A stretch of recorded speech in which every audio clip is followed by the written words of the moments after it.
Well, hello, everyone. Welcome to a DSA AMA with AAA and A. I am Charlotte at TSPA, and I can't believe I'm getting to welcome these wonderful folks for a topic that a lot of us have really been looking forward to in the community, and that is the Digital Services Act. Here at TSPA, we are a professional association. We are here to support the practice of trust and safety professionals all over the world. And a big part of what that practice is going to involve this year and beyond is compliance with regulations like DSA. We are really excited to have 4 folks with us today to do a bit of an AMA and Ask Me Anything. We are going to be talking to Aiden, Agna, Alex, and Aoife, and I'm going to have them introduce themselves. But first, I'd like to say just a special little thank you to Tremau, who have been collaborating with TSPA on this event. This is a great example of an idea that someone in the community had and said, hey, can we do this as a TSPA thing? And I said, yes, let's do it. I didn't actually say it. It was my team who said it. But here I am. This is my job. Just as an FYI, before we launch into introductions, I did mention we do have this Q&A feature here in Zoom. You're going to be able to type all of your questions, and the hosts and panelists are going to be able to see those, answer questions live. A bunch of you actually put in questions to the pre-survey, and so we are going to be starting with some of those, but we'll have a chance to answer questions live as well. With that, I think I'm going to turn it over to introductions. And Agna, why don't we have you go first? Sure. So happy to be here.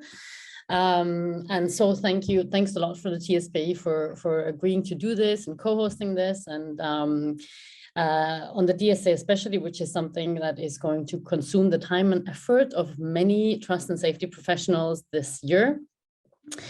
So a bit of background on me. I joined Tremau in January from a long career in public institutions. I spent the last 7 years working on issues related to online regulatory affairs, with 5 of those in European Commission. First on issues around terrorist content, and I was in charge of the work on the terrorist content online regulation, EU Internet Forum, and international cooperation with the GIFCT and the Christchurch Call. And more recently in the team which wrote and negotiated the Digital Services Act, where I was focusing on designing the rules applicable to hosting services and online platforms. Fantastic. Aoife, let's have you go next. Perfect. Hello, everybody. I'm Aoife McGuinness, and I'm the Trust and Safety Manager at Wildlife Studios. Wildlife is one of the biggest mobile gaming companies in the world, and I was hired over 3 years ago now to create their trust and safety function from the ground up, and that's obviously included me looking after all DSA related things for the last couple of months as well. I'm also a lecturer, and I lecture in one of the first postgrad programs on trust and safety, and one of the things that I lecture in is all about the DSA and the implications as well. Great. Aiden, let's have you go. Great. Thanks for having me here, TSPA and Tremau. Glad to be here today. My name is Aiden Kim, located in Southern California. I currently head a trust and safety team at a metaverse-based online platform known as Zepeto. We are based out of South Korea, but I also spent about last year or so setting up the team from the ground up. And one of the key focus point was the DSA as we are building the readiness efforts. That's All right, and that leaves Alex. Hey, everyone. Great to be here. I'm Alex Fierst. I have been working in this field one way or another for 10 plus years. I was the head of trust and safety and the general counsel at Medium for nearly 5 years. I co-founded a thing called the Digital Trust and Safety Partnership, which is a trade association that helps study and create best practices and assessment tools for companies' trust and safety teams. I nowadays, through Memoration Labs, work with a bunch of companies, startups, and up to Fortune 100 companies on creating trust and safety operations. I am a U.S. lawyer and located in the U.S. And so partly for other Americans here, I feel like I can, I am through denial and anger, and I'm now in the bargaining stage of the DSA. So hopefully you can, those of you who are not already in acceptance can join me in bargaining as you figure out what to do. I helped transition Medium through the GDPR in 2018. And so feel that this second time around, maybe we can traumatize ourselves a little bit less and accept reality a little bit sooner. So glad to be here with everyone.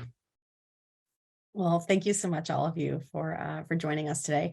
Maybe we'll start with these stages of grief here. Let's start with maybe some folks who are still in denial and have finally come to this session being like, all right, listen, I guess I need to know, what is the DSA? Could anyone maybe just take us through a 90-second version of like, here's what this is and what it's going to be asking folks to do in general, and when we can expect that to start? I'm happy to jump in on this one, just to give a very sort of quick overview of what this is. So the Digital Services Act is a regulation that applies across all of the European Union, meaning that it's the same in all the member states, which is good news. It also applies to all services with users in the EU, so no matter where you're based.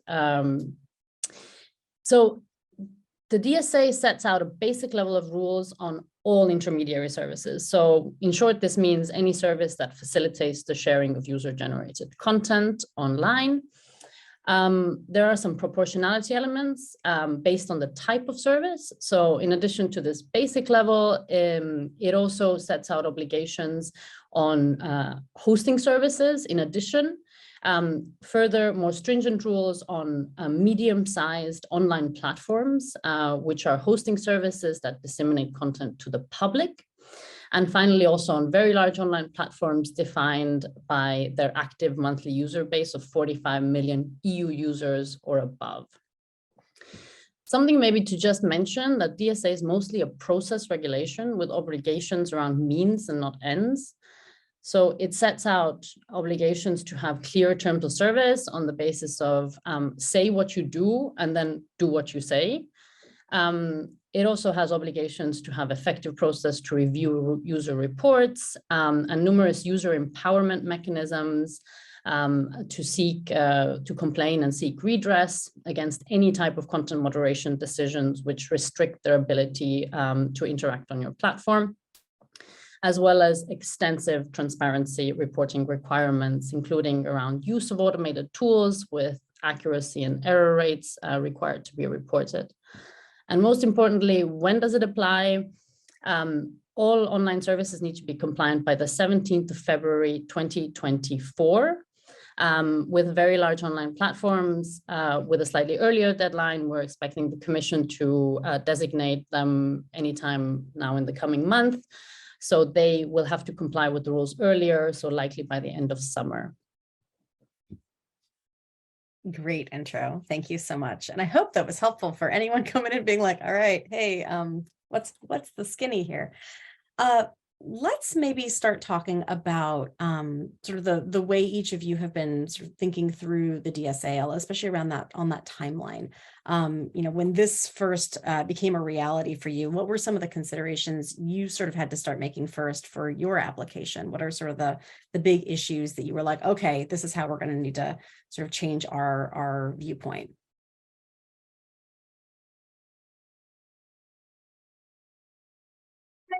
Oh, I can talk about that. So when I first heard about the DSA, I had the same thought that everybody had was, oh my God, this is EU regulation, and EU regulation does not play. Like, it is very, very tough. So I knew this is something we're going to have to take really seriously. And I started researching it, and I saw just how many sections and subsections the DSA had. And even though I studied law, I was like, there ain't no way I'm going to try and interpret all of this by myself, because the task was just too immense and it was too risky. I thought to try and, go and try and interpret this and interpret it into operational elements for our platform. So that's when I decided that the best thing for us to do would be to work with an external vendor or a third party to help us do this. And that's when we turned to Tremau, and they've helped us do that, and have helped us, put in place operationalize basically the DSA, because there's one thing understanding what it says, it's another thing understanding what it actually means for your platform and operationalizing it. So I guess the one piece of advice that I have for people that is, if you are a trust and safety manager and you're looking at this and you're like, what the hell is this? I have no idea what to do. Don't be afraid to admit that and to not feel like you have to take on the task yourself. It's absolutely okay to say that you're not 100% comfortable with it and look for external help. So that's what I'd say about that.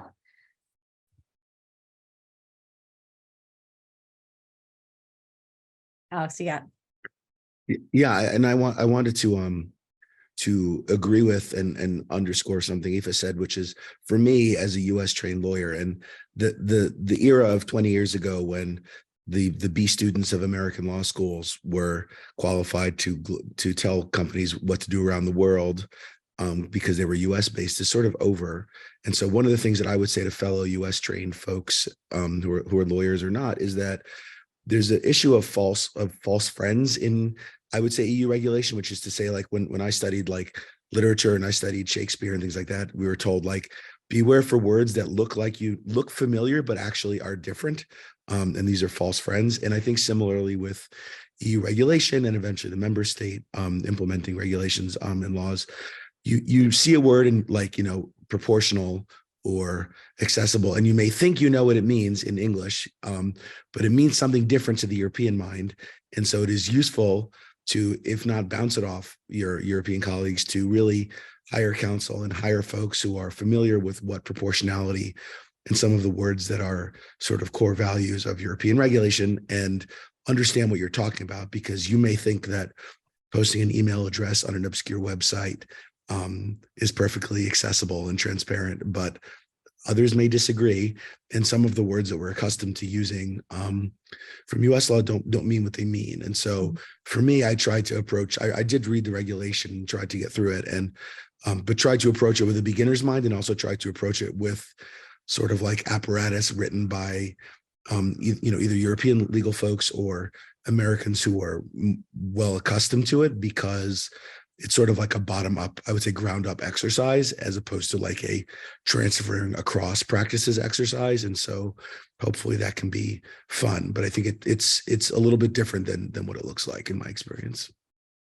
Totally. And also to add to that, with the DSA, and also coming from years back, starting with the Christchurch call and all the global regulation, we recognize that there's a shifting nature of content regulation, whereas there used to be relatively low penalties, and also focusing on concrete requirements like turnaround time or legal content. But with the DSA and other new regulations that are happening, there will be higher penalty for violation, and the regulations are becoming more sweeping, and more products are getting affected and becoming more stringent.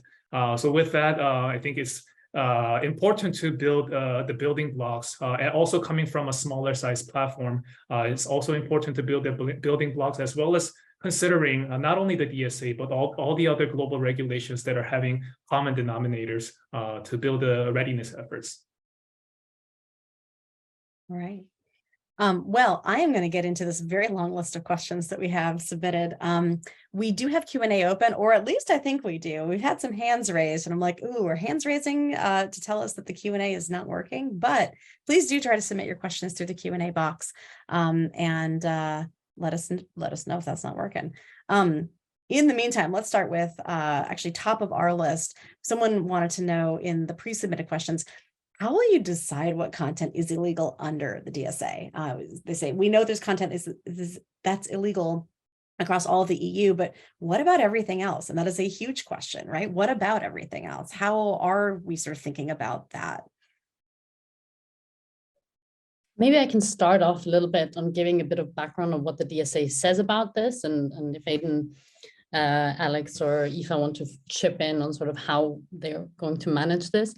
So the DSA, unfortunately, isn't actually very helpful on this. So it defines illegal content as any content illegal under EU or member state law. So anything, basically. And I think the way it will mostly impact companies is through the obligation to have a notice and action mechanism in place, which means that you have to allow your users to report illegal content. So the users can therefore report any content illegal in any EU country, which is going to likely be quite challenging to address this. So if there's content that's illegal in Germany, but nowhere else in the EU, you would at least have to block this content in Germany. So these are some options of like what you could do to enforce this, right? So if there's content that's illegal in several member states or across the EU, you would have to block this across the union, unless of course this content is also illegal under or prohibited under your terms of service, in which case you can also remove it, of course, globally. So these are some of the assessments that will need to be made. A couple of things to keep in mind, which the DSA does actually help with in terms of operationalizing this. So the DSA does set like an actual knowledge test on these user reports, right? It says that, but you're not going to, so it basically says that if a user reports something and it's illegal, then, and unless you remove it, you may be liable for this under that jurisdiction or across the EU. However, that test, the bar is quite high. So it basically says the platform needs to be able to decide whether that content is illegal without a detailed legal examination. So this is, I think, helpful in sort of operationalizing this, that the liability isn't assumed, immediately for any user notice. And I think maybe something also to keep in mind is that the DSA notes that user notices need to be addressed in a timely manner. So it does mean basically that because you won't know which content is well substantiated by the user, you will have to be able to go through all the user notices that you have. And this also has like a timely manner sort of test to it, but that's a relative term in the DSA, because the type of content, the timely will depend on the type of content, right? Timely isn't the same for child sexual abuse material versus intellectual property rights, right? So this is, I think, maybe a couple of things that can be helpful in sort of operationalizing this requirement, but the DSA indeed covers literally all illegal content. So that is going to be likely challenging to platforms. We have a very related follow-up here in the Q&A, which is like, okay, when we say expeditiously, when we say timely, what do we mean? And you just said, well, it could depend sort of subject matter to subject matter. Knowing that there is not one right answer on this, right? How should folks at various companies be thinking about what expeditiously or timely really means for them? Yeah, just to say, I think the DSA gives a little bit of indications, right? So in one of the recitals, it mentions the Code of Conduct on Hate Speech, which has a processing timeline of 24 hours for hate speech. And it indicates that is a bar for timely in that particular context, right? We know there's another regulation, the Terrorist Content Online Regulation, which for content which is determined by an authority as being illegal already has a 1 hour removal rate, right? So I think, unfortunately here, expeditiously and timely mean very different things for very different contexts. And the DSA also recognizes that explicitly. So I think in terms of building out these processes, it is important to have an effective process to sort of outline and to let the users also perhaps give a notice as to whether this is urgent, or make sure that it's allowed to sort of report, okay, this is CSAM, and then have separate reporting channels ensuring that certain notices get processed in a timelier manner than perhaps other notices.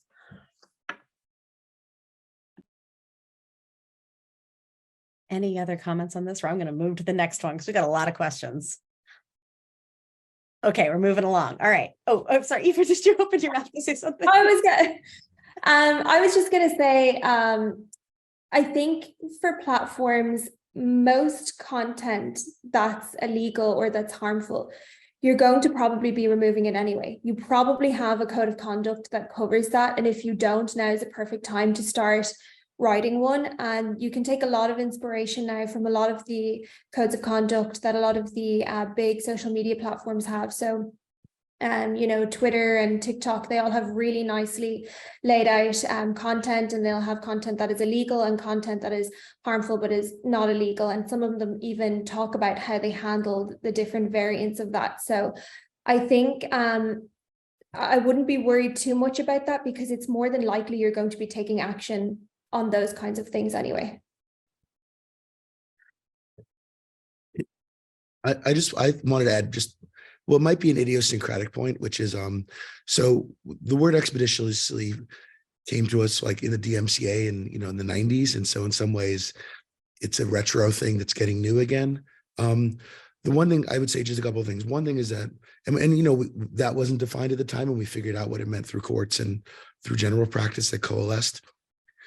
I think to Agnes' point, like it's proportional to the harm and proportional to the urgency. And so I imagine that authorities would take into account how quickly the harm is spreading, how long it takes you to figure out whether this is criminal or not based on the facts and other sort of contextual things that are reasonable. So I think that's part of it.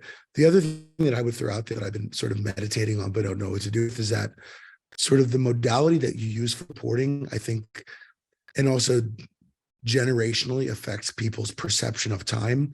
Meaning if you have an email as opposed to you have a text-based reporting tool, because I know, like, having dealt with Generation Z, like if you leave a text unanswered for like 3 hours, they get really stressed out.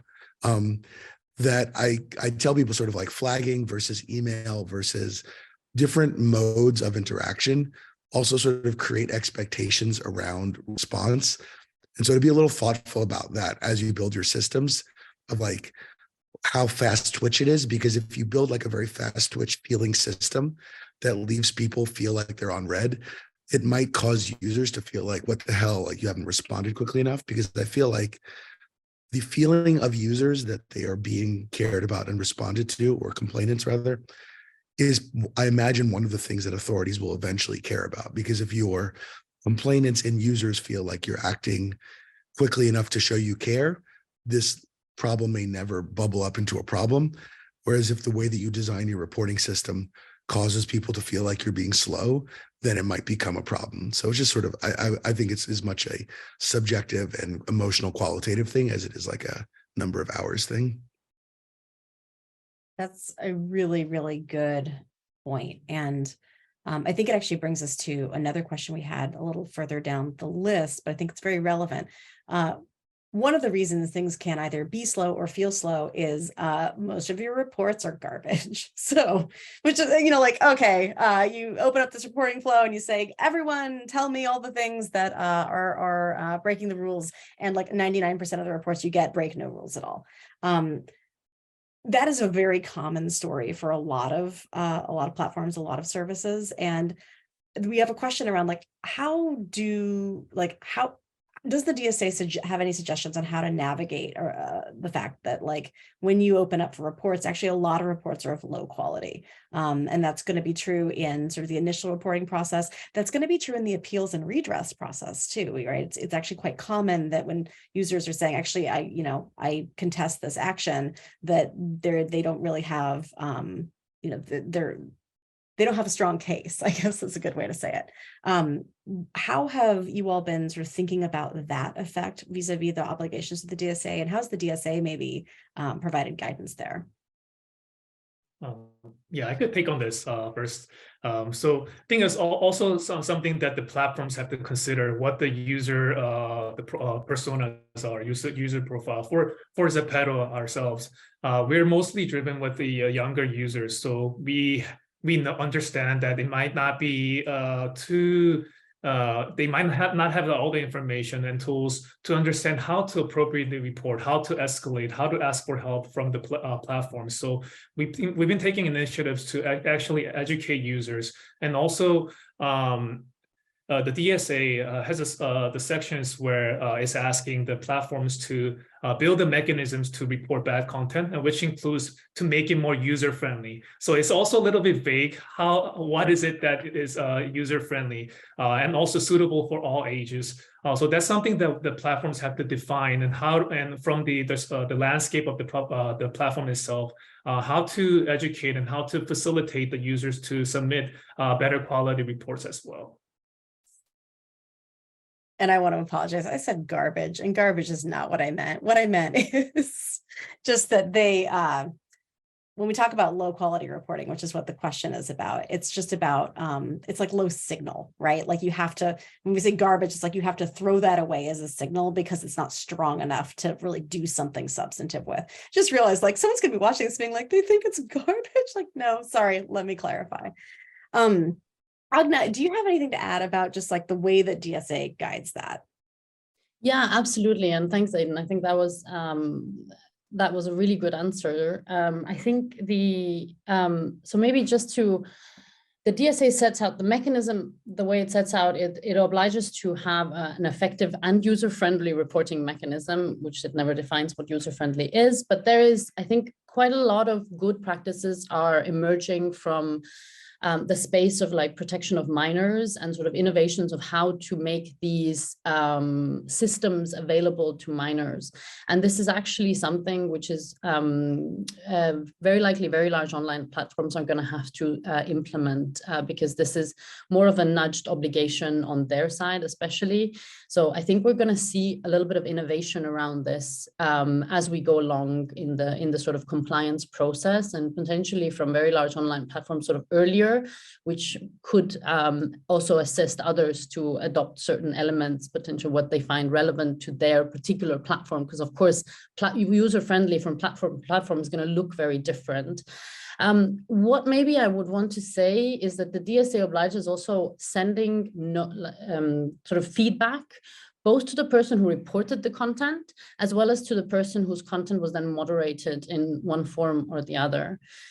And this is applicable to sort of all hosting service providers. So what we're going to see in this ecosystem is actually a lot more interaction between these users and platforms on this. And hopefully, I mean, this was hope at the time that this would also help in terms of sort of educating the reporting from user side, right? So what is actually, because every feedback is an opportunity to educate on what is prohibited under the terms of service or what is illegal, right? So in that sense, that is sort of the cycle the DSA obliges to have. And I think that's going to bring some interesting things in the ecosystem itself. Maybe one final thing to note. So for sending these statements of reasons, which they're called under the DSA, there is an exemption that where these user reports are sort of deceptive, high volume commercial content, then this is not obviously needs to be sent, right? There are places where like bots and things that will try to sort of game the system and overflow this. So this is indeed calculated in that this is not something that should be covered. These should really be applicable to real users who have real concerns. Fantastic. We have, oh, Alex, did you want to add something to that? Yeah, and I thought if it did is I'll jump in quickly. And I think complaint funnel construction is an extremely interesting topic of its own. And I think this will maybe help turn it into more of an art and science, because I've long sort of felt that like we spend a lot of time on our marketing funnel and not enough time on our complaint funnel. And that's why the signal to noise ratio is not great. Or we have different goals. To me, part of what I take from this is, as somebody who likes to play with other companies' reporting flow and see what I can learn, is that there's a number of trade-offs, including there's sort of like getting structured data versus making the user feel heard or complainant feel heard, by which I mean like there's some reporting flows where you're asked a series of questions that help structure the data in a way that is hopefully, I would say, company friendly, because it allows you to make your funnel more efficient for triage and for categorization and labeling. But a problem with this sometimes is that the user then feels like they are being sort of wedged into one of several conceptual boxes, and their complaint doesn't really fit into any of them. And so then they have to like backtrack and find the right one. I don't know if others experience this, but the more you try to structure your like user complaint data, often the more that people are like, what the hell? The thing I want to report is falling between the cracks of these categories you seem to really be into. And so, but at the other extreme, if you just have an unstructured email or something, you then risk having, as you say, very noisy stuff. And so I think these sort of like design trade-offs in complaint funnel, you know, are going to be a thing that you got to spend some time on. And at least we've gotten a clue that user friendliness to me partly means that there will be times when you need to sacrifice company friendliness. Even though company friendliness, it means more efficient use of resources and potentially better coded transparency reports, that you really want to make sure that the user complaint gets captured. Because I think one of the risks of current funnels that we have is that user complaints sort of fall through the cracks and people give up and are just like, whatever, I couldn't report the thing because this company doesn't seem to care about the thing that I care about. So I think if you step back and think about the subjective experience of reporting, there's a lot of stuff that I think we're going to learn once people start taking this sort of requirement seriously. I have a tip for everyone that really worked for me. So like everybody, we really struggled with false reports. And I heard a statistic before from somebody else in a gaming company that said only around 10% of reports that you get from users are actually actionable. And a lot of those would be just clearly, blatantly false reports, right? So what we did was, in one particular game, and we tested out to see if it worked, and it really did. When you're reporting, you have to actually tick a box that says, I confirm that I'm making my report in good faith, and that I know that if I'm, and I don't remember the exact words, but it's something like, I know that if I'm making reports that aren't in good faith, that there could be potentially action taken against my account because it's against the terms of service. And we link back to the code of conduct. And in one game that we had, it reduced the amount of false reports by over 80%, which is huge. And it's something that's really, really simple, but has been really effective for us. So that's something that I'd advise companies to look into doing, because there's that extra mental step when you actually have to tick a box, not just having a disclaimer, but when you actually have to tick that box, there's the extra step where people think twice about doing submitting a potentially false report against somebody. Fantastic tip. Thank Just you. to say, if you implement that tip, you're also compliant with the DSA, because that's also an obligation to have users say that to their best of knowledge, this is actually a good faith sort of, this is illegal content. This is an extra hot tip. All right, here we go. We have a couple questions here about what it means to be a vendor or sort of a moderation service provider under the DSA. One we got earlier says, it'd be good to have a detailed understanding about, I do this as a service provider, but will DSA impact vendor organizations in any way? We have a question here live in the chat. How does the DSA impact the service providers who provide content moderation services of social media platforms? What's your perspective there? What should these either BPO companies, business process outsourcers, or other sort of crowdsourced platforms be thinking about in terms of their own obligations of DSA? I can maybe kick off on this. So basically, the DSA obligations are on platforms themselves, right? So the platforms are the ones that are liable for these, for implementing this. But for vendor organizations like BPO, or also, for example, advertisers, where there are obligations on advertising in the DSA that actually most platforms will only be able to comply with contractually, creating these contractual terms with their vendors that ensure that the vendors are then compliant with the obligations that the platforms themselves have. But this is basically where it's important for the platform to have a very clear understanding of what that the services that the vendors provide are compliant with the obligations that the platform has. And this is really where also like end-to-end moderation platforms, which allow to understand what the content moderators that have been outsourced, sort of what they're doing, how they're doing it, because the DSA requires extensive transparency reporting on all sorts of these data points.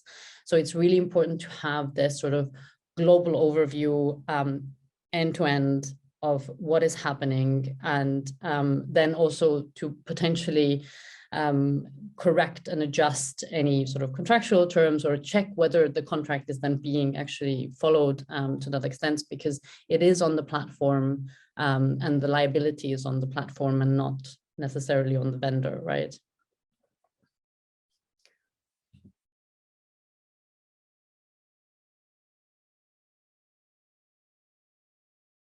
I'm muted. There we go.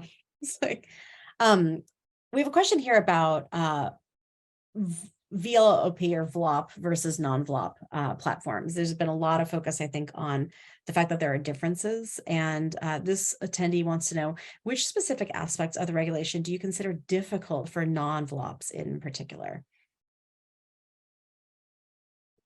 So I can go with that one. I think the most obvious one, if we're being real, is how you're supposed to staff and resource for all of those appeals that players or users will now be entitled to, and the fact that they all are going to have to be manually reviewed.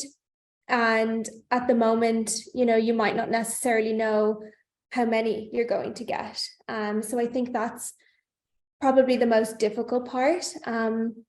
The piece of advice that I do have for that is, historically in games, you might not necessarily segregate your user data by EU versus non-EU. So if you're not doing that, it's a good time to start now, which is actually working with your data teams to start looking at, well, how many bans are you actually applying to EU user accounts?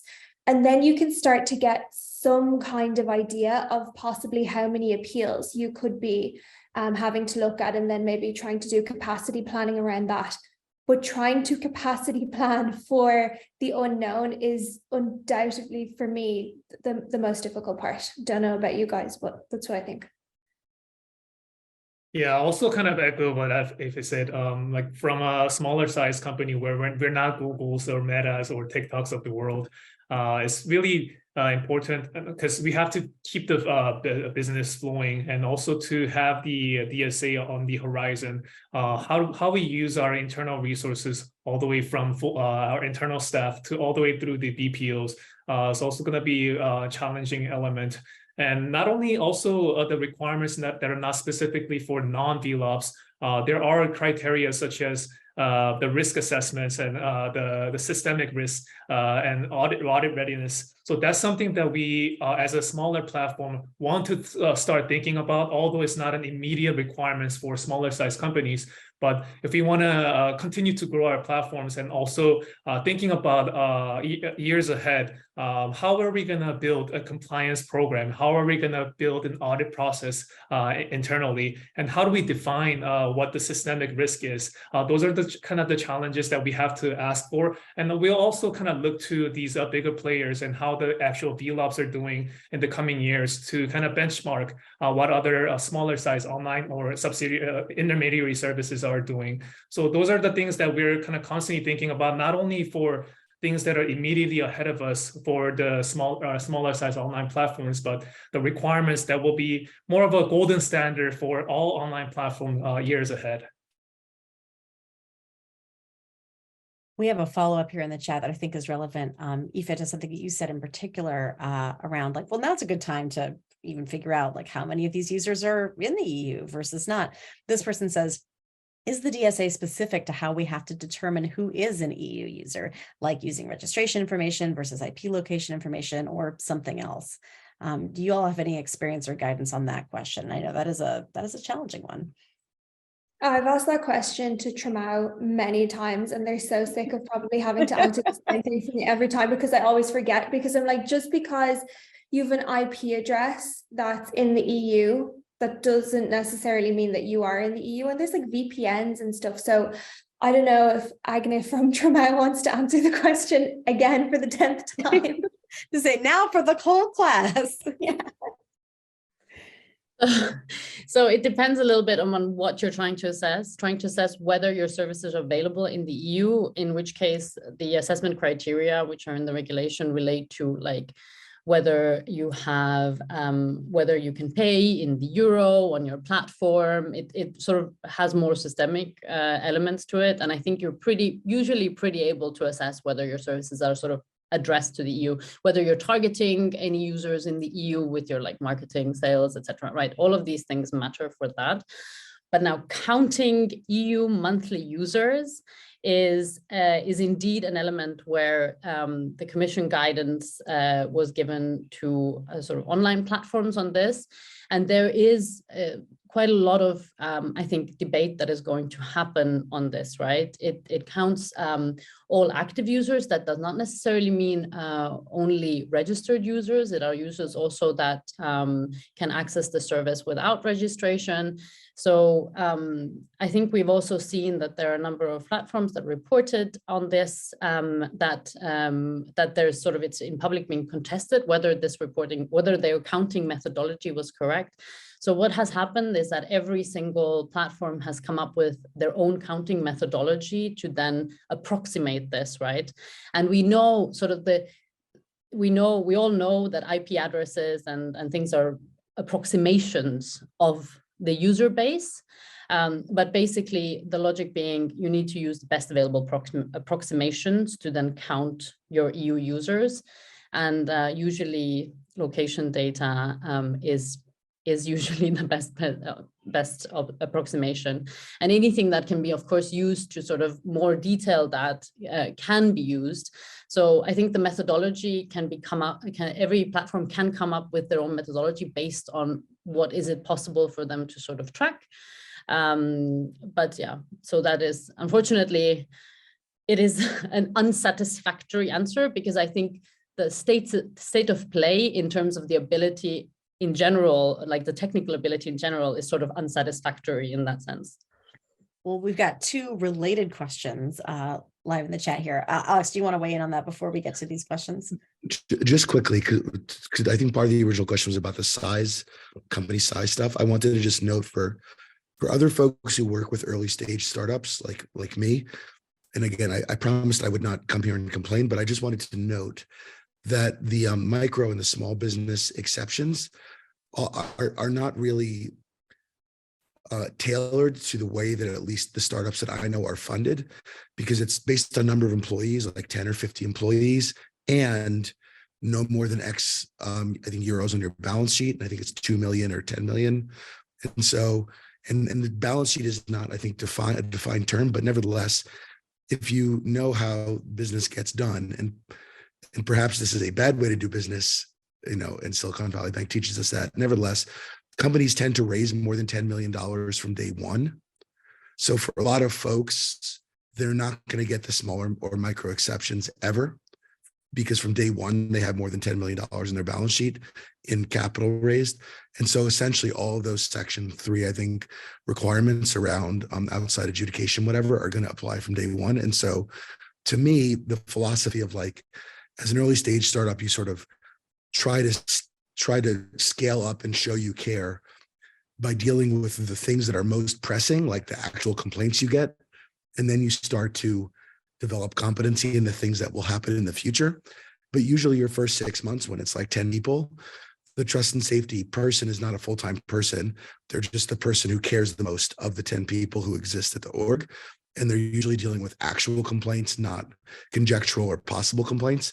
And so I don't know that that's still a bad way to do it, but I do think that to the extent that the drafters tried to make micro and small business exceptions to simulate this ramp up that startups do, the way they did it does not work. And so you should be careful, because I think you're still a covered entity if you're a small startup. And that's not a criticism. I think it is hard to use proxies for developmental stage for companies and their effects on people. But I will just note, don't assume that you fall under the smaller micro business exceptions, because often you don't. There we go. We have 3 questions here, all related to this earlier question of, like, how do you even know if someone is in the EU? And there's a bunch of different incarnations here. Just to set the stage, obviously, the internet is global. And so there's going to be a lot of stuff on the internet that is illegal in some places and not in others. There are varying definitions as to, sort of who is in a particular country or from a particular country when it comes to things like IP, stuff like that. In that environment, we've got these three questions.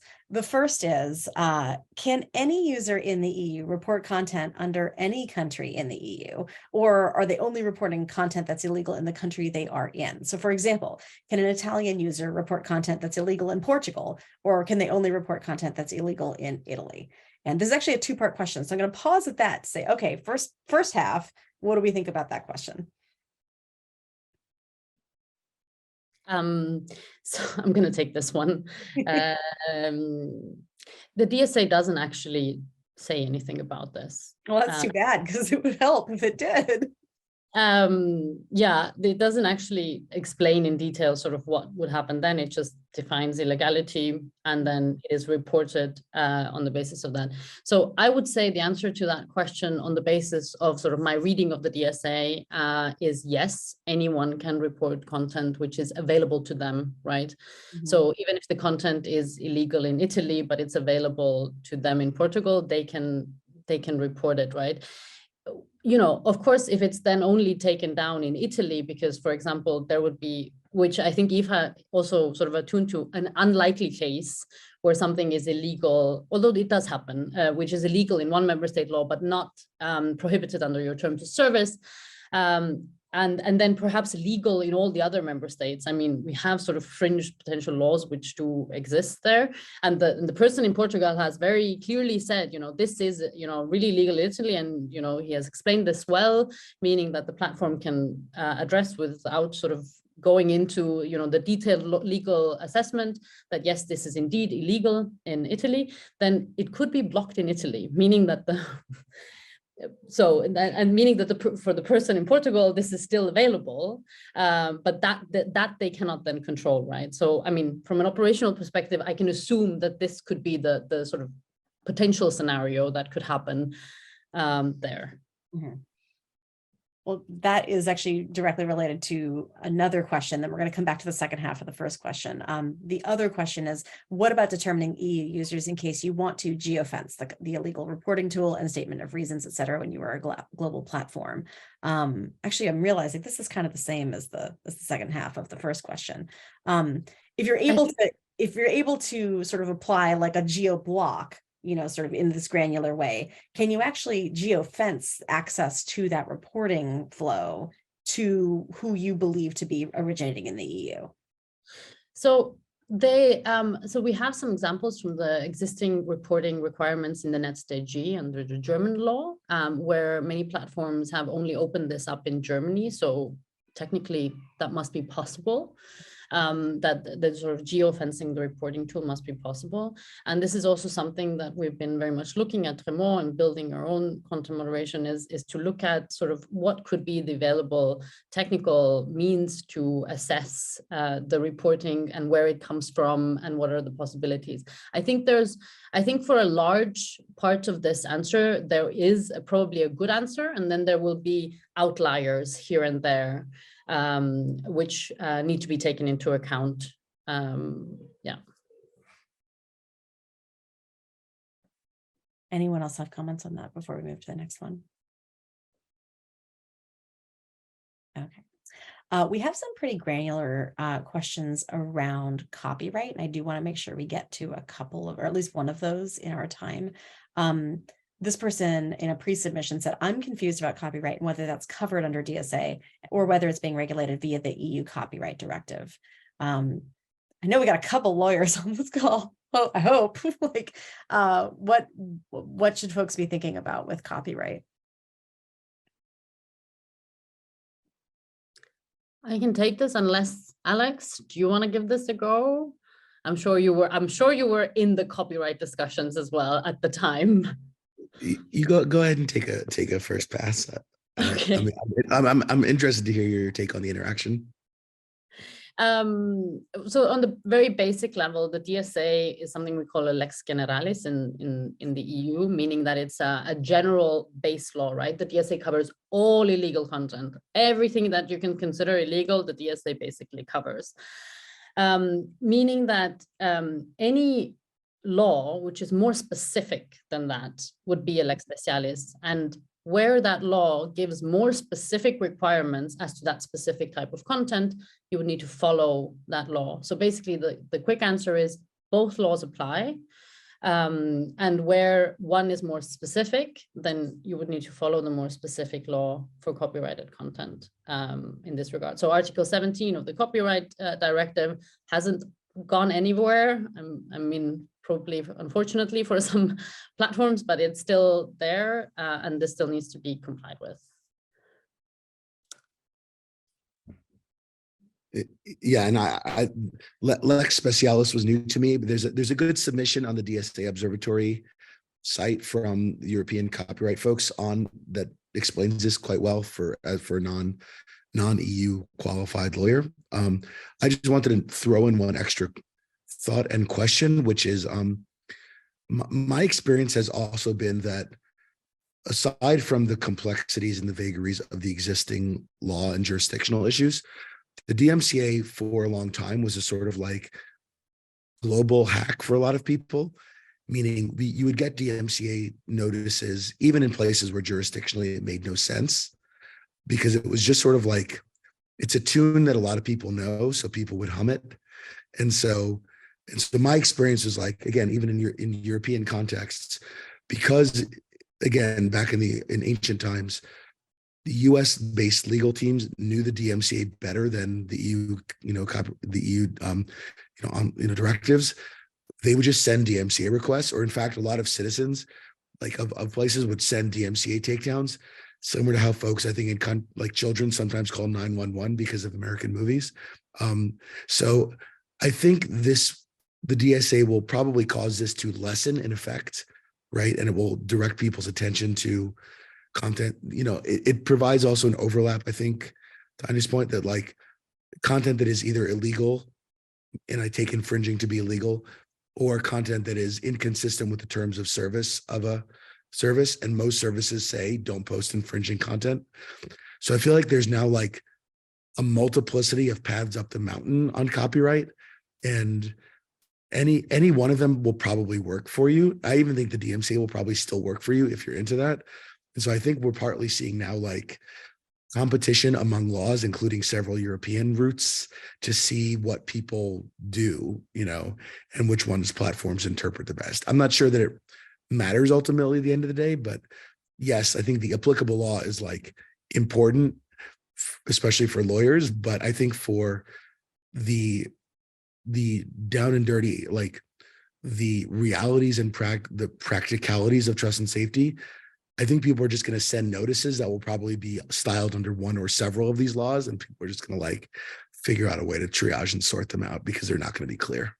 So I would say be ready for some amount of like redundancy and confusion about like which expeditious timeline you're on. And we're already got like, well, and what is expeditious anyway? Well, that's a good question. Well, we are just a couple minutes away from the end of the session. And so I just wanted to say thank you so much to Agna, to Aidan, to Aoife, and to Alex for being here with us to just answer so many questions about the DSA. We have a couple unanswered questions that we're going to take back to the group after this. But just want to say thank you so much, all of you, for your time. Are there any last words you'd like to leave us with on just sort of people thinking through how this, like what this means to them? Any words of encouragement that you would want to give to the group? It's not words of encouragement, but it's words of advice. For your transparency reporting, start working with your data analytics teams now on what data it is that you are currently capturing. So the first thing that you do when you get off the call, if you're like, oh my God, I have to do a freaking transparency report, I've never done this before, I don't know what to do. Look at like TripAdvisor's one, look at Twitter's one, look at like, there's so many companies have done these really beautiful transparency reports. Look at the data that they are showcasing. Look at what would make sense for you to showcase. and start looking at what data you're currently holding, because you'd be surprised on certain things that you might not be capturing right now that in a year's time, when you have to publish your transparency report, you're going to need. So that's the one bit of advice that I would have for people. I think I would build on Aoife's advice, and to also look at the very extensive requirements the DSA sets out. And I think these are very, very broad in terms of, and to also look at whether your current moderation processes and the tools you're using are able to give you all of that data, because there is still time to sort of readjust certain things to make sure that you have this data, exactly what Aoife said, you look with your data analytics team. But I think the DSA also, the type of oversight it sort of requires from end to end, looking at sort of also from the terms of service, what terms of service you have and how you actually apply them. And the transparency around these things is going to be more and more essential as we go along.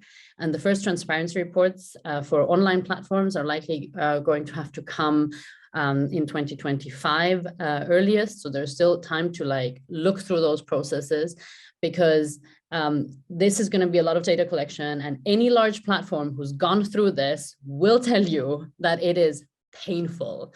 So if you have processes that are also built to give you this data, then this is really something worthwhile considering now at an early stage already. All right. I'll say a quick thing. When I used to say mean things about the GDPR, one of the things I like to say was that it was a law that everybody had to update their plumbing and then paint their house to show that they did it. But a lot of people just painted their houses. On this one, I think I have plenty of complaints and gripes, but as a diagnostic process, as a way of reflecting on what you have in place and your own reporting and your own internal tooling, it's an amazing check. It is a very well conceptually, in my view, put together checklist of getting your house in order. So if you look at it as an inventory of ways to get your house in order, however irksome it might be in some ways, or tempting to deny, I think you can look at it as a really powerful tool for doing an internal reflection inventory on how you need to restructure things and get serious about tracking and reporting. And so in that way, I think it's very powerful to read the actual articles, because I think it was as I've watched companies do this, I think that diagnostic process has been very powerful for big orgs to get their houses in order. Well, one thing also kind of piggybacking off that, and having coming from a financial services industry years back, I think we have to kind of ask ourselves, are we abiding by DSA regulations just to abide by regulations to please the regulators or put a checkbox next to it? Or are we really, the core of our the compliance readiness, is it to really protect our users' privacy and safety? So I think we have to, as a platform, have to ask that question. So that this is not merely just a task to please the regulator or to put a checkmark next to DSA readiness efforts. All right. Lightning round, and then we're going to close out. This last person says, I know we're out of time, but could you confirm when the first transparency report for non-VLOPs is expected to be due? Agna, lightning round. What's the answer to that question? It needs to be, it's a yearly report, and the obligations apply from the 17th of February 2024. So we would expect it to be latest by that, but you can publish it anytime, and then it will have to be yearly from that point onwards. And Crystalline did drop a link into the chat here. We're going to try to get that up on the YouTube recording as well. The TSPA curriculum volunteers actually have a great chapter on transparency reporting. So if you've never done one and you're like, oh no, that can be a great place to start. So with that, thank you so much to our panelists today. Thank you to Tremau for putting this together. And thank you to the community of TSPA for being here, for asking excellent questions. We hope that you are feeling more prepared, at least a little bit, for this new reality. And we'll see you again here soon. Take care, everyone. Thank you. Thanks so much.